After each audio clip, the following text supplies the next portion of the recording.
এই শ্ৰৱণ কোনে কৰিছিলে? শ্ৰৱণ পৰীক্ষিতে কৰিছিলে, কীৰ্তন নাৱতে কৰিছিলে। আৰু শ্ৰৱণ কৰোঁতে কৰোঁতে আমি ভাবিছোঁ যে আমি বৈকুণ্ঠৰ আমি যাম আৰু বৈকুণ্ঠলৈ গ'লে আমি পুনৰ আহিব নালাগে। আমাৰ ভাববিলাক এনেকুৱা হৈ আছে। কপিলা যোগেদি মাতৃ দেৱহতী কৈছে যে ইয়াতে স্বৰ্গ আছে, ইয়াতে বৈকুণ্ঠ আছে আৰু ইয়াতে নৰক আছে।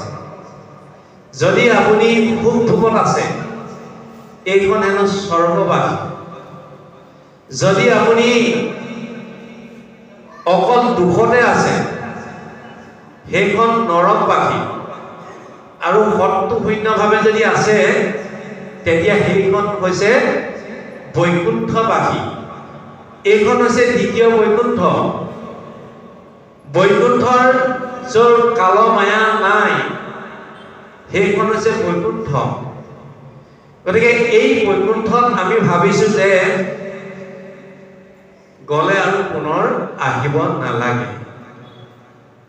স্বৰ্গলৈ গ'লে পুণ্য ক্ষয় ভৰিলে দুনাই নৰকত মজিব লাগে। এই কথাটো জানো সঁচা? আমি সন্মুখত যদি আমি দেখোঁ বা ভাওনাত আমি দেখোঁ জয় বিজয়, জয় বিজয় কোন আছিল? বৈকুণ্ঠত দৌৰি আছিল। কিয় আকৌ ঘূৰি আহিব লগা হ'ল? বৈকুণ্ঠলৈ গ'লেতো আহিবই নালাগে। জয় বিজয়টো বৈকুণ্ঠ দৌৰি আছিল, কিয় আহিব লগা? কাৰণ জয় বিজয় নিজৰ ভক্তি বলত বৈকুণ্ঠত স্থান পোৱা নাছিল। জয় বিজয় পিতৃয়ে একান্ত ভকত আছিল। যেতিয়া জয় বিজয় জন্ম হয়, মাতৃ বিয়োগ হয়, পিতৃয়ে ভাবিলে এই শিশু দুটি যদি মই লালন পালন কৰিব লগা হয়, তেতিয়াহ'লে মই দেখোন পুনৰ বিষয়তে মজিব লাগিব। এই বুলি ভাবি তাৰ শিশু তাতে এৰি থৈ তেওঁ বনৰ মাজলৈ হৰিক আৰাধনা কৰিবলৈ গুচি গ'ল। এতিয়া ভগৱন্তই কৈছে নহয়, কি বুলি কৈছে? মই বিনে ভগতেনি চিন্তে কিছু জ্ঞান, মই ভগতৰ পৰে নাজানো হুৱান, ভগত সমান সখী মোৰ গুণ আছে, মই মহাভগতৰ ফুৰু পাছে পাছে। এতিয়া ভগৱন্তৰ কি হ'ল? দায়িত্ব বাঢ়িল। ভগৱন্তই ভকতক ৰক্ষা কৰিবৰ কাৰণে সেই শিশু দুটি লৈ ডাঙৰ লক্ষীক দিলেগৈ। লক্ষীয়ে যথাসময়ত ডাঙৰ দীঘল কৰিলে আৰু যথাসময়ত চাকৰি হিচাপে বৈকুণ্ঠত দৌৰি দিলে। কিন্তু বৈকুণ্ঠৰ জয় বিজয় নিজৰ ভক্তি বলত নোযোৱাৰ কাৰণে পুনৰ অহংকাৰ হ'ল। আৰু সেইকাৰণে বৰি ভাৱেও হ'লেও অসুৰ যোনিত জন্ম লাভ কৰিবি বুলি অভিশাপ পাব লগা হ'ল। আৰু ৩ জন্মত তেওঁ পুনৰ সত্য হিচাপে ভগৱন্তক লাভ কৰিও শ্ৰৱণ কীৰ্তন কৰি সত্য হিচাপেও বৈকুণ্ঠত গৈ মানে ভগৱন্তৰ স্থান লাভ কৰিছে।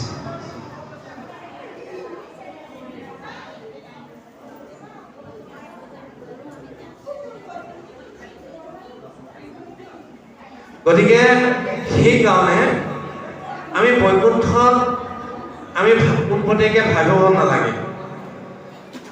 কাৰণ আমি যদি ইয়াতে যদি ভক্তি যদি খৰচি মাৰি নলওঁ, তেতিয়াহ'লে আমি পুনৰ ঘূৰি আহিব লাগিব।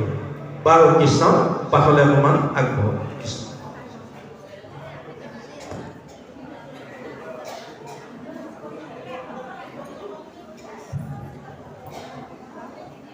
কৃষ্ণ মাজৰাই আমাৰ সুন্দৰ সুন্দৰ কথা শুনালে। আকৌ অকণমান আমি পাঠলৈ গৈছোঁ। পাঠৰ পিছত পুনৰ ব্যাখ্যা হ'ব। কৃষ্ণ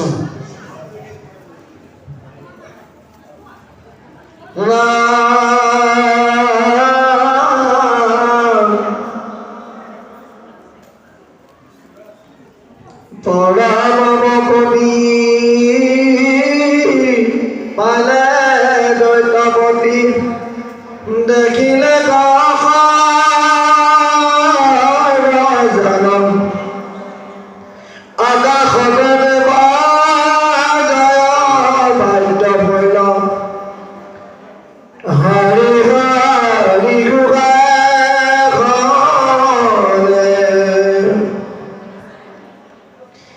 বৃত কাটিয়া সমুদ্ৰত গয়া বজ কৰিলে স্নান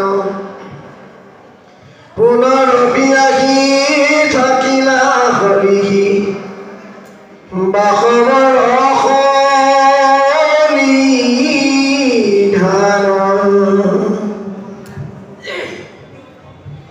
দেৱলৈ গণে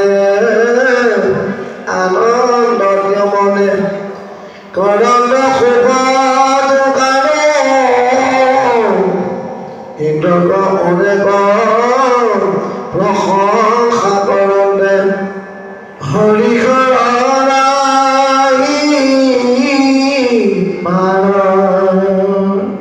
মাতটো কেলে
সিদ্ধ মুনি গণে কীৰ্তন কৰন্দো লংকিল স্বৰ্গৰ পুনৰ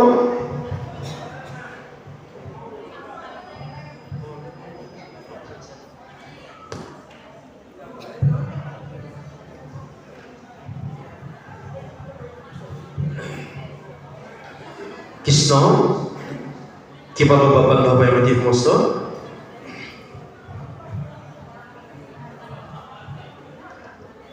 আমি প্ৰথম স্কন্ধৰ ভাগৱতৰ পৰা কিছু কিছু আহি আছোঁ। এতিয়া আমি বৈকুণ্ঠ কথাটো সমাপ্ত নহ'ল। আমি মহাপুৰুষ শ্ৰীমন্ত শংকৰদেৱ গুৰুজনাই বৈকুণ্ঠৰ সম্পৰ্কে আমাক দেখুৱাই থৈ গৈছে। অতল পিতল ভূতল ৰসাতল তলাতল মহাতল ভূলোক ভুৱলোক স্বৰ্গত 14 ভুৱনৰ বাহিৰত বৈকুণ্ঠ দেখুৱাইছে। কিন্তু মহাপুৰুষ শ্ৰীমন্ত শংকৰদেৱে গুৰুজনাই আমাক যি 7খলপীয়া বৈকুণ্ঠৰ আহি আমাক দেখুৱাই থৈ গৈছে। কিছু আমি বিশ্লেষণ কৰিবলগীয়া আছে, জানিবলগীয়া কথা আছে। কাৰণ